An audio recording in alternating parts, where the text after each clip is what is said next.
ACR wasn't something I picked to do. It was something that sort of picked me. I started helping young people in our neighborhood because I was a neighborhood mom. And a young person came to me with a heroin addiction problem.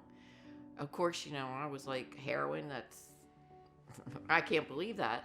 I actually wound up finding them help, and then the word got around and more people started coming to me. I actually had parents dropping their children off.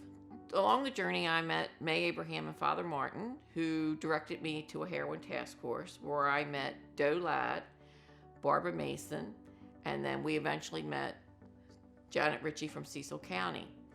So we got together and we decided we're going to form this nonprofit and we're going to treat people, the parents and the young people, the way we want it to be treated.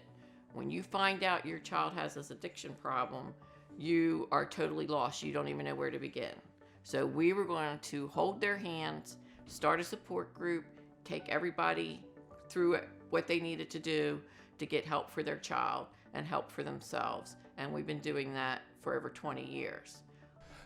There's lots of agencies out there helping to address all the social issues related to substance abuse.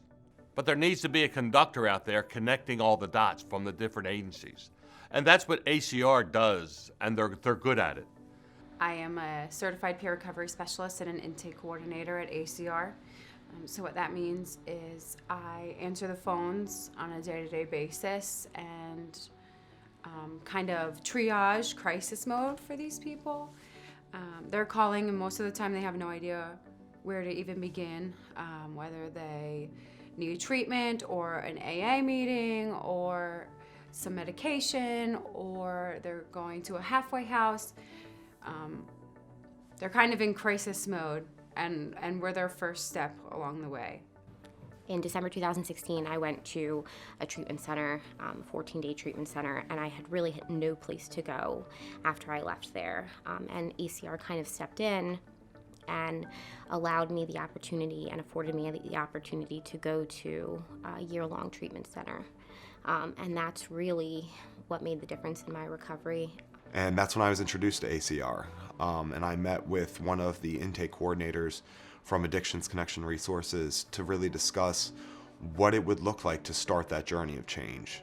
What was needed from me, that commitment from me to take that first step and get into treatment that would start me down a pathway of recovery. And what I found was that I was tired of living the way I was living, and I didn't know what to do anymore. And ACR was offering me resources that would help me start that journey. My son was 2 when I went to treatment. He's now 9. And I also learned how to be a mother in recovery. My son doesn't remember me using drugs and alcohol today. And he also is very aware of the addiction and disease. And he's really educated so he can make informative decisions as he grows up.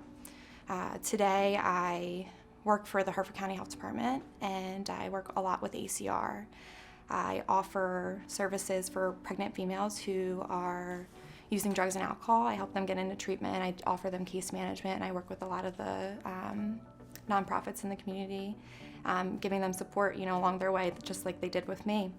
I ended up in treatment at one point, not really sure what the next move was, and I knew I wanted to be sober. I knew Bel Air was a great place to do that, and in that process of trying to find out how I was going to make that work, ACR reached out to me and provided me with the funding to get my foot in the door, to find a bed at a sober living home and really start the process. People are suffering every day from addiction and alcoholism, and they need help. And as a staff member of ACR, we can be that resource. We can be that connection, that barrier break. And that's just an amazing resource to have available to you when you're that hopeless. Because when you're hopeless like that, you don't want to have to navigate through barriers and struggles and difficult situations. You want help then and there and nothing else. So to have that smooth, easy process to go through to get that resource was vital. The reason I do this is because I see people 5, 7, 10 years sober, moving on in their life.